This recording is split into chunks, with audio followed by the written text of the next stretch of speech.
Hello everyone, welcome to legends coder. आज हम शुरू करने वाले हैं लीड कोड के 150 प्रॉब्लम्स का question number 169 majority element. Basically इस क्वेश्चन में कहा गया है कि हमारे पास एक नम्स नाम का एरे दिया होगा। उस एरे में से हमको मैक्सिमम एलिमेंट्स को हमको फाइंड करना। जैसे नम्स नाम का एरे दिया हुआ है, इस एरे में जो एलिमेंट हमारी मैक्सिमम बार आई है उसको हमको रिटर्न करना। जैसे इस एरे में मैक्सिमम बार कौन सा एलिमेंट है? 3। तो हमने क्या किया, 3 को रिटर्न कर दिया। और दूसरा एरे, इस एरे में क्या है, कुछ एलिमेंट दिए हुए हैं और इस एरे में जो मैक्सिमम एलिमेंट आया है, मैक्सिमम बार जो एलिमेंट आया है उसको हमको रिटर्न करना है। जैसे इस एरे में 2 मैक्सिमम बार आया है, 1 2 3 4, 4 बार 2 आया, हमको क्या करना है, 2 को रिटर्न कर देना। यही इस क्वेश्चन में बोला गया।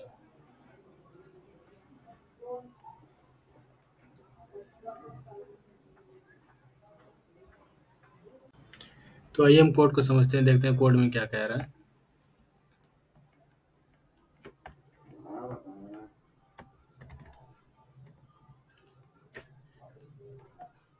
ये हमारा गिवन कोड है। हम एक एग्जांपल से इस कोड को समझेंगे और इसका ट्राई रन देखते हैं। हम देखिए, हमारे पास एक नाम का एरे दिया हुआ है, इसमें कुछ एलिमेंट्स। हमको क्या करना है, इसमें मेजॉरिटी एलिमेंट जो सबसे ज़्यादा एलिमेंट है उसको रिटर्न करना है।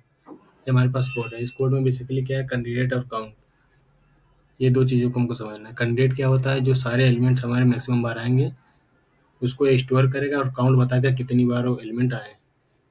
हम क्या करेंगे, for nums in nums. Nums क्या है, नंबर है किसका, नम्स नाम के एरे का। इसमें हम दो लूप चलाएंगे, if candidate is equal to 0, for loop चला, इफ एलिफ और एल्स स्टेटमेंट चले। काउंट इज इक्वल टू 0 की है। जब ये कंडीशन, यदि काउंट इज इक्वल टू 0 है तो हम क्या करेंगे, count candidate is equal to num के बराबर करेंगे और काउंट को हम 1 के बराबर कर देंगे। यदि ऐसा नहीं है तो एलिफ में जाएंगे। एलिफ में क्या कहा है, nums is equal to candidate. यदि ऐसा है तो हम क्या करेंगे, काउंट को बढ़ा देंगे। यदि ऐसा नहीं है तो काउंट को घटा देंगे और जो फाइनल आउटपुट आएगा उसको रिटर्न कर देंगे कैंडिडेट में। तो इस कोड को हम ड्राई रन से समझते हैं। स्टेप 1 में क्या है, शुरुआत में क्या करेंगे, जैसे एग्जाम्पल से समझते हैं। यदि हम मान लेते हैं क्लास में हमको मॉनिटर्स का चुनाव कराना, तो शुरुआत में क्या मान लेते हैं, किसी ने बच्चे ने हाथ नहीं उठाया, तो उस समय कैंडिडेट कितने होंगे, कोई कैंडिडेट नहीं हुआ, इसलिए वहाँ 0 नन हो जाएगा। तो वहाँ कितने लोग उठे हैं, कोई नहीं उठा, इसलिए वो 0 हो जाएगा। मतलब कैंडिडेट कोई नहीं उठा, वो तो खाली है और काउंट भी उसका 0 हो जाएगा। मान लेते हैं 2 लोगों ने हाथ उठाया, तब कैंडिडेट वहाँ 2 लोग हो जाएंगे और काउंट भी 2 हो जाएगा। तो स्टेप समझते हैं। Step 1, num is equal to 3। Step 1 में क्या है, काउंट हमारा 0 है तो मतलब इफ वाला लूप चलेगा। जैसे इफ वाला लूप चला तो काउंट क्या है, 0। तो उसमें क्या करेंगे, कैंडिडेट को हम नम्स के बराबर कर देंगे। नम्स क्या है, नंबर ऑफ एरेस। इसमें पहला एरे नंबर क्या है, एरे का 3, तो कैंडिडेट इज इक्वल टू 3 हुआ। Candidate is equal to nums मतलब कैंडिडेट इज इक्वल टू 3 और काउंट को हम क्या करेंगे, 1 के बराबर कर देंगे। Count is equal to 1। तो state after this loop candidate is equal to 3, count is equal to 1। ये हो गया। उसके बाद अगला एलिमेंट क्या है, 3। नम्स की वैल्यू क्या है, 3 हो गई। तो क्या कैंडिडेट इज इक्वल टू 0 है? नहीं है, क्योंकि candidate count is equal to 0 है नहीं, 1 हो गया। मतलब ये इफ स्टेटमेंट काम नहीं आएगा। अगले लूप में घुसे, क्या nums is equal to candidate के बराबर है? नम्स क्या है, 3, कैंडिडेट क्या है, 3। हाँ, ये बराबर है, मतलब हम इसी लूप में चलेंगे। यदि ऐसा है तो क्या करेंगे, काउंट को 1 हम बढ़ा देंगे। तो यहाँ देखिए, काउंट पहले क्या था, 1, अब काउंट इज इक्वल टू 2 हो गया। तो उसमें क्या, कैंडिडेट इज इक्वल टू 3 हो गया, काउंट इज इक्वल टू 2 हो गया। उसके बाद क्या करेंगे, स्टेप 4, अगले एलिमेंट में गए। अगला एलिमेंट क्या है, 4। 4 को चेक करेंगे, नम्स की वैल्यू क्या है, 4 है। अब कैंडिडेट की वैल्यू 3 है। क्या दोनों इक्वल हैं? नहीं है, इसलिए एल्स वाले स्टेटमेंट में जाएगा। Nums is not equal to candidate, मतलब 4 इज नॉट इक्वल टू 3। इसमें क्या करेंगे, काउंट की वैल्यू को हम 1 कम कर देंगे। काउंट पहले क्या था, 2, अब क्या है, 1 हो जाएगा।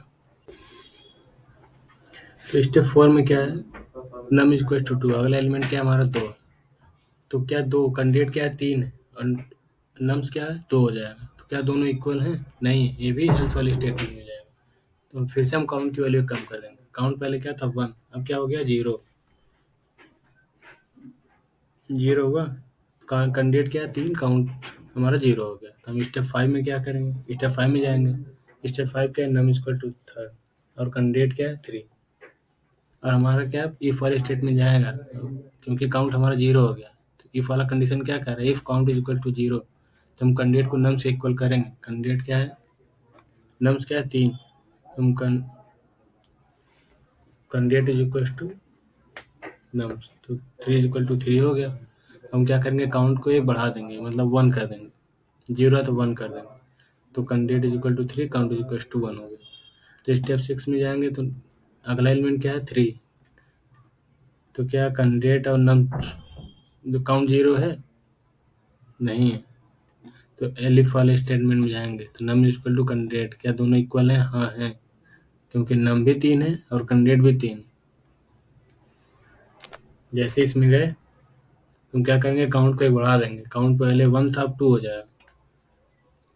अब लास्ट स्टेप में लास्ट एलिमेंट क्या है, थर्ड। ये भी क्या कैंडिडेट को देखेंगे, क्या कैंडिडेट और नम दोनों इक्वल हैं, कैंडिडेट भी थर्ड है और नम्स भी 3 थर्ड, दोनों इक्वल हैं, इसलिए काउंट की वैल्यू में एक बढ़ा देंगे। काउंट क्या थी 2 था, अब क्या हो जाएगा 3 हो जाएगा। तो start after this step candidate is equal to third, count is equal to third. तो फाइनल आउटपुट क्या हो जाएगा हमारा, the function return the candidate, candidate की वैल्यू क्या होगी 3 हो गई, तो हमारा फाइनल आउटपुट थर्ड हो जाएगा। तो इस कोड को रन करा के देखते हैं कि ये क्या हमारा कोड सही है या नहीं। तो देखते हैं कोड हमारा रन हो रहा। तो यहाँ देखिए हमारा कोड बिल्कुल सही है, एक्सेप्टेड दिखा रहा। ये मैं पूरा बड़ा कर दे रहा हूँ।